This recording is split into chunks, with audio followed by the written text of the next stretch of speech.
Bonjour, je m'appelle Roland Motte, je suis jardinier et je suis ici pour vous parler du concours des jardins potagers 2022. Mais avant, on va parler des maladies au potager.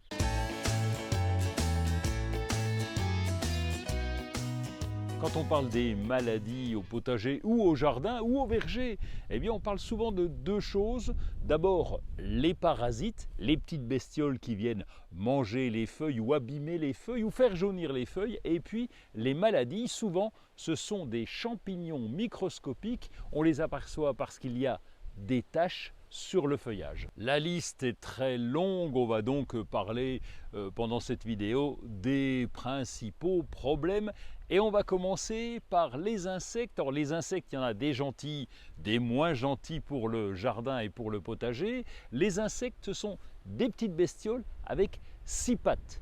8 pattes, ce sont les araignées, 6 pattes, ce sont les insectes.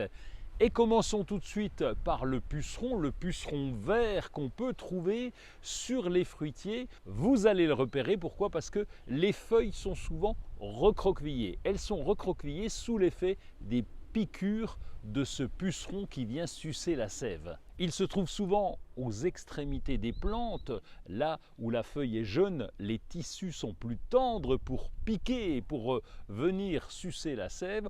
On peut donc couper les extrémités tout simplement. Vous pouvez aussi pulvériser du savon noir. Autre parasite, ce ne sont pas des insectes là, mais ce sont les limaces ou les escargots qui viennent manger les feuilles, que ce soit les feuilles de bête, quelquefois les tomates, on les trouve sur la rhubarbe, enfin bref, elles sont ou ils sont assez présents.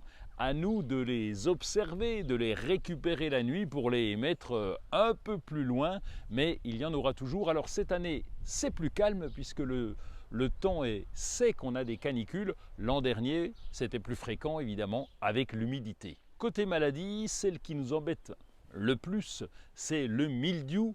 Il y a différents types de mildiou qu'on va trouver sur les pommes de terre, sur les fraises même, lorsque la feuille devient un petit peu rouge, c'est un mildiou spécifique à la fraise, et évidemment sur les tomates. Il n'y a pas de produit curatif contre le mildiou. Une fois qu'il s'est développé, eh bien, on ne peut pas faire grand-chose. On va donc surveiller par exemple les feuilles de pommes de terre et on va les couper si elles deviennent un petit peu brunes. C'est exactement pareil sur les tomates où on va retirer les feuilles qui sont tachées. Pour les tomates justement, on a deux techniques selon les jardiniers. On va les laisser pousser ou on va les tailler parce que souvent on manque de place.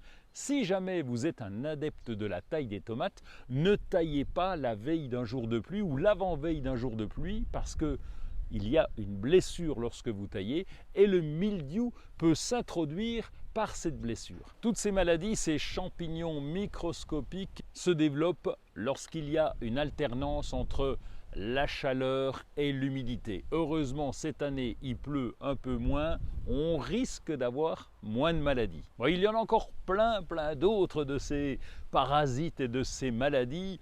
Le plus important, c'est d'aller régulièrement dans son jardin pour vérifier si tout se passe bien. Si vous avez un doute, vous pouvez me poser la question sur zerofito@potager.eu. C'est d'ailleurs à cette même adresse où il faut envoyer votre candidature. 3 photos, un petit descriptif de votre jardin et c'est bon, vous pouvez participer au concours. Méfiez-vous, la date limite, ça sera le 31 juillet. On peut encore participer, dépêchez-vous.